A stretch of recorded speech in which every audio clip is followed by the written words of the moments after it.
ఇదిగో వచ్చాడు. మేము నీకోసం అక్కడికి వద్దామని అనుకున్నాం. ఆ అమ్మాయి వాళ్ళ అమ్మ చనిపోయిందట కదా. పర్వాలేదురా, ఆమె విషయం తర్వాత చూసుకుందాం. ఇది అంతకంటే పెద్ద విషయం.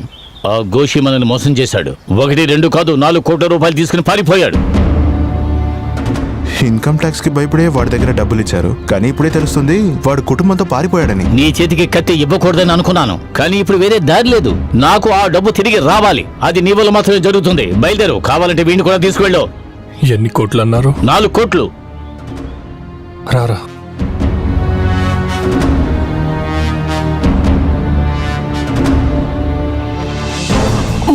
మురళి, లెక్క సరిగా ఉందా? అన్నీ ఓకే.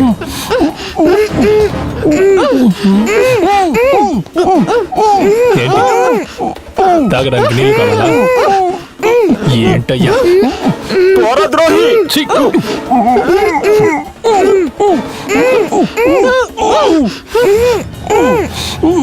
వెళ్దాం.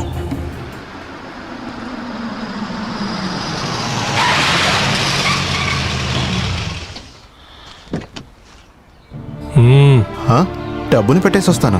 ఆయన్ని పిలువు, నేనిస్తాను.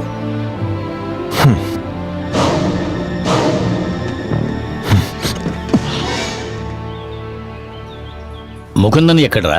మిమ్మల్ని రమ్మని చెప్తున్నాడు. ఏంటి ముకుందన్, డబ్బు దొరికిందా? తెలివైన వాడివి. నాకు తెలుసు వీడు వెళ్తేనే పని జరుగుతుందని. ఎలా ఇవో? ఇది నా నాన్నగారి డబ్బు. మొదటిసారి నా చేతికి దొరికిన ఆస్తి. ఇది నీకు కావాలా? ఎరా, చెప్పింది వినిపించలేదా? కావాలా? ముకుందా? అవునయ్యా, నేను ముకుందన్నే. ఇది మాత్రమే కాదు, నా నాన్నని మోసం చేసి నా జీవితాన్ని పాడు చేసి నీ ఆస్తి అంతా నేను తిరిగి తీసుకోవడానికే ఇక్కడికి వచ్చాను.